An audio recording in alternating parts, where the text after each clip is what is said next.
नमस्कार दोस्तों। हिंदी साहित्य की जो भक्ति काल के जो प्रश्नों की सीरीज जो चली हुई है उसमें आज हम जानेंगे 122वां प्रश्न है आपका। आइए चलते हैं। रामानंद के गुरु कौन थे? तो रामानंद के गुरु थे राघवानंद जी। कौन? राघवानंद जी। वहीं रामावत संप्रदाय के प्रवर्तक कौन है? तो ये हैं रामानंद जी। कौन है? रामानंद जी। 124वां प्रश्न है आपका। रामावत संप्रदाय का मूल मंत्र है, तो मूल मंत्र क्या है? आ और बा दोनों, राम और सीताराम, राम और सीताराम। नेक्स्ट प्रश्न है 125वां कि रामानंद कृत रचनाएं कौन सी हैं? तो रामानंद कृत रचनाएं हैं उपयुक्त सभी श्री वैष्णव मताब्ज भास्कर, श्री रामाचंद्र पद्धति एंड योग चिंतामणि, जो कि रामानंद कृत रचनाएं मानी जाती हैं। अगला प्रश्न है 126वां। रामानंद के प्रमुख शिष्य कौन हैं? तो उपयुक्त सभी शिष्य हैं रामानंद के सुखानंद, अनंतानंद, भावानंद, है ना, नरहृदयानंद, सुरसुरानंद, सुरसुरी, पद्मावती, धन्ना, पीपा, सैन, कबीर और रैदास। ये सभी शिष्य रामानंद जी के माने जाते हैं। नेक्स्ट प्रश्न है 127 में। अनंतदास कृत पद्य रचना कौन सी है? तो अनंतदास कृत पद्य रचना है कबीर परिचय। कौन सी? कबीर परिचय। नेक्स्ट है 128वां प्रश्न आपका। प्रसंग पारिजात के रचनाकार कौन है? तो ये हैं चेतन दास जी। कौन? चेतन दास जी। नेक्स्ट है 129वां कि श्री भक्तमाल सटीक के रचनाकार कौन है? तो प्रियदास श्री भक्तमाल सटीक के रचनाकार हैं। 130वां प्रश्न है आपका। कबीर का प्रादुर्भाव एक घटना है। हिंदी भक्ति काव्य का प्रथम क्रांतिकारी पुरस्कर्ता कथन किसका है? तो यह कथन है डॉक्टर वचन सिंह का। कौन सा? कबीर का प्रादुर्भाव एक घटना है, हिंदी भक्ति काव्य का प्रथम क्रांतिकारी पुरस्कर्ता। इस प्रकार का कथन डॉक्टर वचन सिंह का कहना है। अगला प्रश्न है 131वां कि संत मत के समस्त कवियों में कवि कबीर सबसे अधिक प्रतिभाशाली व मौलिक थे। संत मत के समस्त कवियों में कवि कबीर सबसे अधिक प्रतिभाशाली व मौलिक थे। इस प्रकार का मानना था किसका? डॉक्टर नगेंद्र। किसका? डॉक्टर नगेंद्र का। इस प्रकार का मानना था डॉक्टर नगेंद्र जी। 132वां प्रश्न है आपका। श्याम सुंदर दास ने कबीर के पदों को किस शीर्षक से संपादित किया? तो श्याम सुंदर दास ने कबीर के पदों को कबीर ग्रंथावली के नाम से संपादित किया है। 133वां प्रश्न है आपका। कबीर के रूपक स्वाभाविक होने पर भी जटिल है, कथन किसका है? तो इस प्रकार का कथन है डॉक्टर राम कुमार वर्मा जी का। किसका? डॉक्टर राम कुमार वर्मा जी का। नेक्स्ट प्रश्न है 134वां आपका। कबीर की रचनाओं को धर्मदास द्वारा बीजक में संपादित कब किया गया? तो बीजक में संपादित कब किया गया उनकी रचनाओं को? तो आंसर है आपका 1464 ईस्वी। कब? 1464 ईस्वी में जो कि उनकी रचनाएं हैं उनको संपादित किया गया। नेक्स्ट प्रश्न है 135वां। काशी नागरिक चाणी सभा द्वारा प्रकाशित कबीर ग्रंथावली में 809 साखियां कितने अंकों में थी? तो ये 59 अंकों में थी। बीजक में कुल कितनी साखियां हैं? तो बीजक में 353 साखियां हैं। 136वां प्रश्न जो है आपका, बीजक में कुल कितनी साखियां हैं? तो 353 बीजक में साखियां मानी जाती हैं। 136वां प्रश्न है आपका। कबीर के पुत्र का क्या नाम था? तो कबीर का एक पुत्र था कमाल और उनकी जो पुत्री थी उसका नाम था कमली।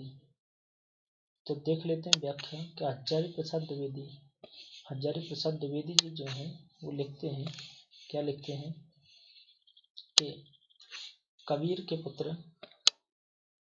जो पुत्र का नाम कमाल था। कबीर की मृत्यु के बाद कमाल से संप्रदाय स्थापित करने के लिए कहा गया, पर वे राजी नहीं हुए। कहते हैं कि इसलिए कबीर का वंश डुबो देने वाला कहा है। लेकिन कमाल अपने मत में दृढ़ रहे, मत पर दृढ़ रहे, अड़े रहे और अंत तक कहते रहे कि जिसने अपनी सारी जिंदगी संप्रदाय स्थापना के विरुद्ध युद्ध करने में लगाई, मैं उसी के नाम पर संप्रदाय स्थापना का समर्थन नहीं कर सकता। पर अंत में संप्रदाय की स्थापना होकर रही। सूरत गोपाल ने काशी में और धर्मदास ने मध्य प्रांत में कबीर का संप्रदाय स्थापित किया, जो कि हिंदी साहित्य की पृष्ठभूमि का पृष्ठ संख्या 56 से यह व्याख्या ली गई है। अगला प्रश्न है, तुलसीदास को छोड़कर हिंदी भाषी जनता पर कबीर के समान या उनसे अधिक प्रभाव किसी कवि का नहीं पड़ा, और उक्त कथन किसका है? तो यह कथन है डॉक्टर श्याम सुंदर दास जी का। किसका? डॉक्टर श्याम सुंदर दास जी का, कि तुलसी को छोड़कर हिंदी भाषी जनता पर कबीर के समान या उनसे अधिक प्रभाव किसी कवि का नहीं पड़ा। श्याम सुंदर दास जी ने ऐसा कहा था। 138वां आपका प्रश्न है क्या? तो जो कली माय कबीर न होते, तो लई वेद अरु कलियो, मिली करी भक्ति रसा तल देते। तो उपयुक्त पद के रचनाकार कौन है? संत पीपा इस पद के रचनाकार हैं। वहीं 139वां आपका प्रश्न जो है, नाभादास कृत भक्तमाल की रचना कब हुई? तो नाभादास जी ने भक्तमाल की रचना 1585 ईस्वी में की, जैसा कि आप जानते होंगे। 141वां प्रश्न है, हंस प्रबोध ग्रंथ के रचयिता कौन है? तो हरिदास निरंजनी हंस प्रबोध ग्रंथ के रचयिता माने जाते हैं। कौन? हरिदास निरंजनी। हिंदू तुरक प्रमाण रमैनी सबदी साखी, और पक्षपात नहीं बचन सबही के हित की बाकी। आरूढ़ दशा है जगत पर मुख देखी नाहिन बनी, और कबीर कान राखी नहीं वर्णश्रम सट दर्शनी। उपयुक्त पंक्तियों के रचनाकार हैं नाभादास। कौन? नाभादास। नेक्स्ट बात कर लेते हैं 143वां आपका जो प्रश्न है, गोरखनाथ और कबीर के मध्य, गोरखनाथ और कबीर के मध्य तत्व सिद्धांत पर विवेचना किस रचना में हुई है? तो यह विवेचना हुई कबीर गोरख गोष्ठ पर। 144वां प्रश्न है आपका, कबीर के गुरु कौन थे? तो कबीर के गुरु थे रामानंद जी। 145वां प्रश्न है कि तुम जिन जानो गीत है यह निज ब्रह्म विचार, और मैं कहता हूँ आंखें देखी और तू कहता कागज की लिखी। कबीरदास जी की पंक्ति है। किसकी? कबीरदास जी की। रैदास का जन्म कहाँ हुआ? तो रैदास जी का जन्म जो है काशी में हुआ था। नानक देव का जन्म कहाँ हुआ? नानक देव का जन्म कब हुआ? 1469 ईस्वी में। कब? 1469 ईस्वी में। नानक देव किनके समकालीन थे? नानक देव कबीर के समकालीन थे। नानक देव का जन्म कहाँ हुआ था? तो नानक देव का जन्म तलवंडी ग्राम में हुआ था। नानक देव के पुत्र थे कौन? श्रीचंद और लक्ष्मीचंद। श्रीचंद और लक्ष्मीचंद दोनों नानक देव के पुत्र हुआ करते थे। नानक देव के रचनाएं कौन से हैं?